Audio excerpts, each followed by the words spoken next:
సిద్ధు, అక్కడ ఒక తోటలో మొత్తం చెట్లు ఎన్ని ఉన్నాయి? అక్కడ 87 చెట్లు ఉన్నాయి. అయితే అక్కడ తుఫాన్ వల్ల ఎన్ని చెట్లు పడిపోయినాయట? 28 చెట్లు పడిపోయినాయి. అయితే ఆ తోటలో ఇంకెన్ని చెట్లు ఉన్నాయి అని అడుగుతున్నాడు. అంటే ఇప్పుడు అవి ఏం చేసి వస్తాయి నీకు ఆన్సరు? ఎందుకు తీసేయాలి? Yes, very good. 28 చెట్లు కింద పడిపోయినాయి కాబట్టి తీసివేయాలి. తీసేయి. మరి ఇంకా తోటలో ఎన్ని ఉన్నాయో చెప్పు ఆన్సర్.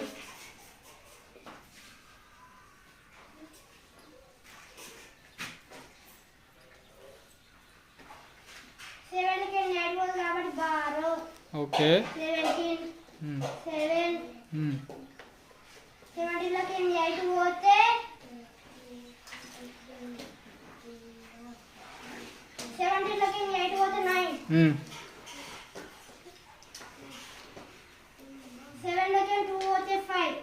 ఓకే. అంటే ఆ తోటలో మొత్తం చెట్లు ఎన్ని ఉన్నాయి? Very good.